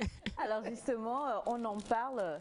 Et moi, je voudrais en même temps ajouter, c'est sûr qu'on reviendra dessus, il y a plusieurs qui demandent le kit, c'est à combien, où est-ce qu'on peut trouver ça? Le kit, vous pouvez le trouver chez Sandra à la nouvelle référence. Le prix, vous l'aurez lorsque vous composerez le numéro qu'elle va vous donner tout à l'heure. Mais moi, la question que je voudrais poser, là, on montre les talons. Hein. Est-ce que les mains calleuses, c'est la même chose? Parce qu'on en a plusieurs qui se retrouvent, j'ai l'impression même qu'on se retrouve souvent beaucoup plus qui conçoit avec les mains calleuses qu'avec les pieds. Effectivement. Déjà par rapport aux mains, il y a certaines personnes qui l'ont de manière héréditaire ou bien qui sont nées avec. Pourquoi? Parce que on se retrouve avec la peau très sèche au niveau de la paume des mains et on n'attribue pas ou on ne contribue pas à l'hydratation. Le pire encore, quand vous avez une activité où vous mettez les mains dans de l'eau et que vous les essuyez pas et vous les ou bien vous qui touchez à des machines un peu dures, ça durcit au fait les mains. C'est pour ça qu'il est conseillé d'avoir de la vaseline ou du beurre de karité, ne serait-ce que pour masser la paume des mains de temps à autre. C'est ce qui adoucit. Bien sûr, vous n'avez rien d'autre à faire. Quand vous n'avez rien d'autre à faire, oui. Maintenant, des fois, on a besoin de la solution pour pouvoir poncer les mains, c'est-à-dire vous appliquer. La ponce aussi? Oui, pour la les mains. Ponce pour les mains. Oui, surtout la moyenne. Non, Neda, la moyenne. Effectivement. Ton assistante, oui, elle doit revoir sa formation. Parce que des fois, il arrive à ce qu'on ait plein de peaux mortes, mais qui ne sont pas visibles. Donc, quand vous appliquez la solution et vous appliquez la râpeuse, ça tombe. Vous avez des peaux mortes qui tombent et vous dites, mais attends, ce sont mes mains ça. Donc c'est en faisant et en hydratant que ça change. Sinon ça ne reste pas comme ça éternellement. Les talons crevassés ne restent pas éternellement. il faut en prendre soin. Vous avez soit besoin du kit complet, vous avez besoin de faire des soins, ou vous avez besoin peut-être juste d'une ponce ou râpeuse dans votre douche. Mais la grande partie, il faut l'hydratation, parce que le manque d'hydratation conduit au talon fendillé. Ouais. Alors, on en a parlé ce matin. La fois dernière, Sandra avait déjà exposé le problème. Aujourd'hui, on a les solutions. Je vais le dire ainsi. Si vous vous retrouvez dans le pire des cas avec l'image que nous avions tout à l'heure à l'écran, alors vous avez besoin du kit en entier. Mais si vous n'avez que quelques légères callosités, eh bien, il faut penser à utiliser la pierre ponce et puis ensuite après à s'hydrater. Oui, à s'hydrater, à gommer même de temps à autre. Beurre de karité, et du citron ou la vaseline. Oui. Pas d'huile d'olive. L'huile d'olive aussi, si vous en avez, c'est parce que la vaseline est à portée ou le beurre de karité est plus à portée de tout le monde. Sinon, on peut appliquer même de l'huile de cuisine et enfiler des chaussettes pour dormir. Oui, ce sont des processus. Au fait, quand vous vous retrouvez... Non, nous allons vraiment bien expliquer. Vous vous retrouvez dans des cas comme ça, il y en a qui viennent vers nous. Dès qu'on finit, c'est comme la magie au fait, alors que c'est nous notre boulot. La personne atteint, trouve que c'est waouh, c'est la magie. Maintenant, pour continuer, arrivez chez vous à la maison, on vous fait un mélange de beurre de karité et du citron pour hydrater tous les soirs pendant 2 semaines ou 10 jours. Oui, c'est la main. Merci, Tata Melka. Bon, ça, c'est quand même un cas assez grave. Oui, c'est grave. Là, il faut enlever tous ces peaux mortes parce que ce sont des peaux, oui, c'est ce qu'il faut, avec la solution. Oui. Donc, il y en a qui se retrouvent comme ça et pensent que c'est fini pour eux. C'est pas fini. Nous avons la solution. Il y a toujours de l'espoir, oui. Alors, c'est sûr, hein, on en parle et vous se retrouvez comme ça. Ce n'est pas juste le fait que ça soit inesthétique. C'est aussi vraiment, parfois, comme tu l'as dit, un problème de santé. Parce que ça peut entraîner à d'autres choses. Surtout si on a une maladie un peu dangereuse et tout ça. Donc, le mieux, c'est vraiment qu'on prenne les petits gestes. Les petits gestes. L'hydratation des mains, l'hydratation des pieds. Et dans le cas où on se retrouve vraiment dans la situation extrême, il vaut mieux aller vers la nouvelle référence pour vous faire soigner et puis prendre le kit et puis commencer. Dernière question, un délai. Si on est dans le pire des cas, là, il faut à peu près combien de temps pour revenir à la normale? À la normale, il faut minimum 30 jours, maximum 60 jours. C'est-à-dire, vous ne le faites pas tout le temps. Hein. On vous le fait chaque 3 semaines ou chaque 2 semaines, un suivi au fait. Et si vous avez le kit, ça vous aide même à couper en même temps le ralentissement. Et la meilleure procédure, c'est de continuer à assez hydrater et mettre des chaussettes au moins pour dormir au moins pendant, parce que ça absorbe au fait. Et après, quand vous touchez, les pieds deviennent au fait doux. Ouais. Pas trop doux non plus. Donc ça dépend de la qualité de votre peau. C'est pour ça, pour la plupart des personnes qui ont la peau sèche, sont plus souvent sujets des problèmes de talons fendillés. Merci beaucoup, Sandra. 90 27 92 00 90 27 92 00 pour pouvoir donc parler ou exposer justement vos talons fendillés ou les mains calleuses à notre belle Sandy. C'est ce qui est vraiment très important. Bon, alors je parle, monsieur Simon Ferraoul, tout le monde fait Raoul. Non, bon, là c'est bon. Merci infiniment. Et on termine avec ça.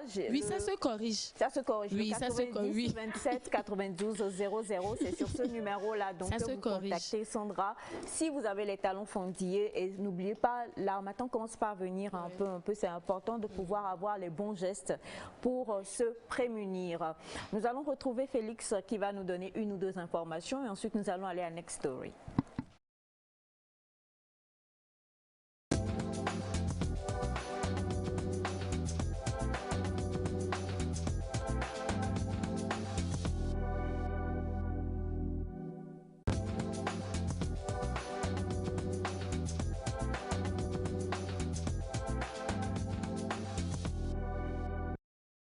Alors justement, on a Félix qui arrive tout à l'heure. En attendant, on va rapidement vous présenter l'histoire de ce matin. C'est un couple qui, lorsqu'ils se sont mariés, ils ont décidé d'un accord commun de ne plus avoir de compte Facebook. Les deux donc ont fermé leur compte et puis ensuite après chacun a ouvert un compte sous un autre nom.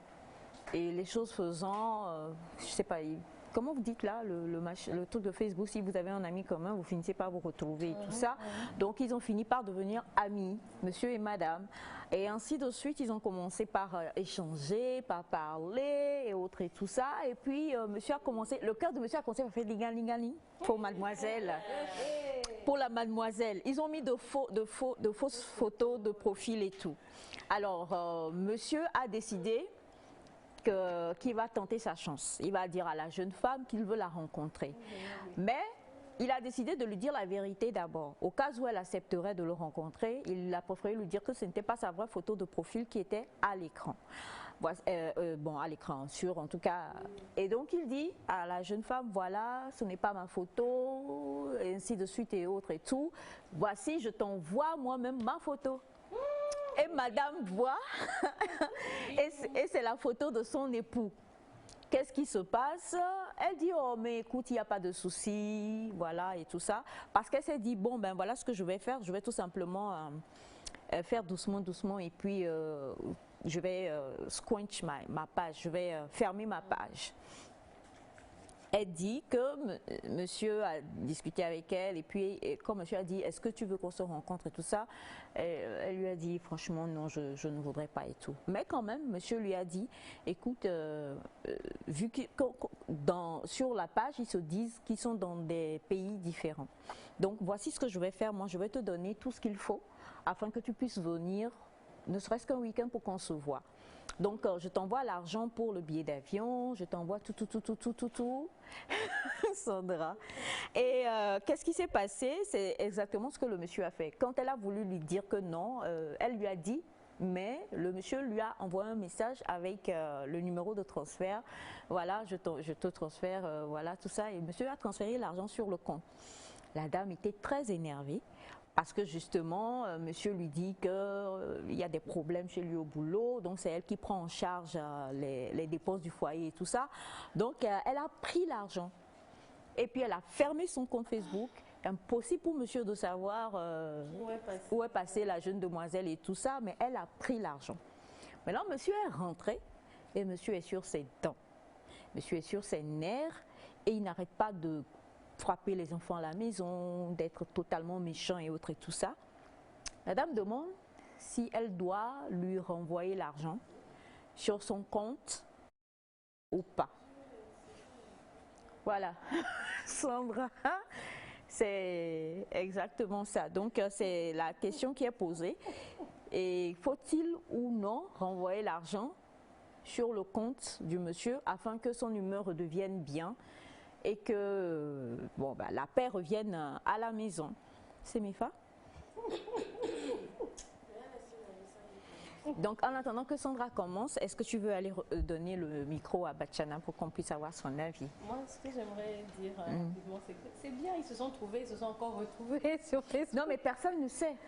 Oui, mais aujourd'hui, la dame sait. La dame, elle sait. Ça veut dire que ils se sont encore retrouvés finalement, encore sur l'amour. Toi, tu es trop romantique. Non, mais sérieusement, est-ce qu'il faut... mais sérieusement. Oui. Alors, Bachana, on commence par toi.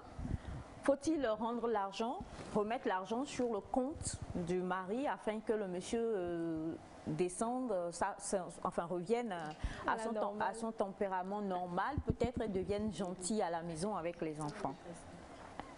Oui. Si elle-même déjà trouve que c'est ça la solution. Sinon, en réalité, il faut retourner l'argent. Et reprendre leur vie. Il va falloir qu'un de ces quatre, on puisse... Est-ce qu'il est possible pour moi d'avoir la vie de là-haut, là, de la régie, d'avoir la vie de... C'est pas possible, on va trouver une solution. Non. Oui, Bachana. Oui, je disais de retourner l'argent. De retourner Oui. Oui. Pour sauver le foyer ou bien. Alors, c'est même pas censé. Ça, c'est l'avis de Bachana. S'il te plaît, tu vas prendre l'avis de monsieur, d'accord, de monsieur Simon. Et je rappelle rapidement l'histoire pour ceux qui... Tu es danseuse. Hein. Alors, rapidement l'histoire pour ceux qui nous suivent. Il s'agit d'un couple, vous savez, on le dit souvent sur ce plateau et beaucoup de personnes le disent même. Avant de vous marier, vous prenez des décisions qui vont conduire votre couple. Les deux étaient sur Facebook et les deux ont décidé de fermer leurs pages respectives lorsqu'ils ont décidé de se marier. Ils se sont mariés et pour chacun, mon conjoint n'a plus de page Facebook. Sauf que les deux sont allés ouvrir en catimini des pages avec de fausses photos de profil et de faux noms. Chemin faisant, ils se sont retrouvés encore sur Facebook et ils ont commencé par discuter. Tout allait super bien. Personne ne savait que c'était l'autre jusqu'à ce que monsieur commence par éprouver des sentiments pour la jeune femme. Alors, il s'est dit, je veux lui demander une rencontre. Et pour ce faire, il faut que je lui dise la vérité. Et là, il a dévoilé tout. Et la dame dit, ok, envoie-moi ta photo. Et lorsqu'il a envoyé la photo, la dame se rend compte que c'était son mari. Alors, elle dit, ça l'a tellement blessée, ça l'a énervée et elle a voulu arrêter la relation. Sauf que monsieur lui a dit, j'aimerais te rencontrer. Elle a dit non, je ne pense pas que ça soit une bonne chose. Et monsieur dit bon, c'est pas grave, envoie-moi ton numéro de compte. Et monsieur lui a fait un transfert. Vu que les deux ont dit qu'ils étaient dans des pays différents, monsieur lui a envoyé le transfert de l'argent du billet d'avion avec même de l'argent dessus pour d'autres choses. En tout cas, une certaine somme assez importante. Et madame dit que monsieur, depuis 6 mois, dit à la maison qu'il y a des problèmes, il y a des retards dans le salaire. Donc, c'est elle qui prend les 3/4 des dépenses de la maison à sa charge. Énervée, elle a pris l'argent que monsieur a transféré sur son compte et puis elle a fermé son compte Facebook. Ce dernier n'a plus de moyens de pouvoir retrouver la jeune femme dont il pense être amoureux. Et il est sur ses nerfs. Il est maintenant rentré chez lui à la maison et depuis qu'il est rentré, eh bien, il est sur ses nerfs. Il frappe les enfants, il crie sur les enfants, il est sur ses nerfs et madame, qui sait de ce qui arrive à son mari, demande s'il faut qu'elle renvoie l'argent sur le compte de son époux. Monsieur Simon. Je pense que les deux se sont trompés au début. Et à un moment donné, la femme a dû couper son compte pour éviter que le monsieur la reconnaisse. Alors, moi, je préfère, j'étais à la place de la dame, j'allais lui dire la vérité. Pourquoi vérité? Mais je ne lui retourne pas l'argent. Tu dis que tu n'as pas d'argent et tu me laisses dépenser. Cet argent, je vais l'utiliser. D'abord, quand elle l'utilise pour le foyer. Moi, je suis un homme, je ne suis pas d'accord qu'elle lui retourne l'argent. Mais qu'elle lui dise que c'est à moi. Nous nous sommes trompés, nous deux, à nous prendre des comptes. Voilà que nous sommes retrouvés. J'ai bloqué ça pour te dire que, voilà, cet argent, je vais l'utiliser pour le foyer. Pas pour autre chose, mais je ne te rembourse pas. D'accord, merci monsieur Simon. On va prendre l'avis de monsieur Claude. En attendant, je vais lire quelques messages. Bonjour, si la femme souhaite retrouver la paix à la maison, elle a le devoir de retourner l'argent au monsieur et de dire toutes les vérités. Bonjour, vous êtes jolie, bisous à vous. Non, le monsieur ne mérite pas le retour de cet argent. Si tu as une femme qui se soumet ou qui accepte de t'aimer, il ne faut pas la prendre comme acquise. Ça, c'est de l'infidélité pure. Moi, je ne te remets pas. Je te le dirai que c'était moi la fille, mais je ne te remettrai pas cet argent et point final. C'est Bright depuis Cara. Salut Nectar, moi je ne suis pas d'accord que la dame n'envoie pas l'argent. Au fait, pour l'envoi du numéro, le monsieur n'a pas vu les noms sur lesquels il a envoyé l'argent. En tout cas, madame n'envoie pas l'argent, fais-lui savoir que c'était toi. Merci beaucoup. Bonjour, moi je ne lui retournerai pas l'argent. D'accord. Bonjour à vous, moi je suis d'accord avec monsieur Simon. D'accord. Bonjour à vous tous, comment est-ce que vous allez? Qui se moque de qui? Je ne rendrai pas l'argent. Quitte à me tuer avec les enfants, je ne... Sandra. Vous-même, vous savez la réponse, non. Vous-même, vous savez la réponse, non. Non, non, non. Je ne remets pas l'argent, sincèrement. Je suis sincère. Mais je lui dirai plus tard que c'est moi. Parce que, bon, déjà, on s'était dit, pourquoi aller créer? Bon, déjà, au départ, c'était pas bien fait. Vous n'allez pas vous jurer, dire que tout le monde a fermé son compte. Et puis, là, déjà, des deux côtés, c'est pas bien. C'est pas bien. Mais non, ça arrive que le monsieur envoie le transfert, je prends ça pour changer les choses à la maison parce que sûrement que nos biais gars Roméa, il va donner des raisons. Moi, c'est à cause de ça là même là. Je vais m'occuper de ça à la maison. Après tout, je suis la famille, il y a les enfants. Et puis après, le conseiller. Alors, bonjour le on garde plateau. les soins à la maison. Le monsieur est un irresponsable infidèle. Si c'est moi la femme, je ne lui remets rien car c'est Dieu qui m'a donné, car il ne veut pas faire sortir de l'argent de sa poche. Alors, bonjour le plateau. Bonjour. Et c'est vrai, il faut retourner l'argent, mais avant cette initiative, il faut que la dame discute avec son mari pour savoir ce qui le met dans cet état de colère. Et en retour, il faut que l'homme reconnaisse son tort pour demander pardon. Et l'homme peut décider de réinvestir cette somme dans le foyer. D'accord. Bonjour à vous. Non, la femme ne devrait pas lui retourner l'argent, mais qu'elle lui fasse savoir que c'était à elle qu'il écrivait. C'est Nathalie depuis Léo 2000.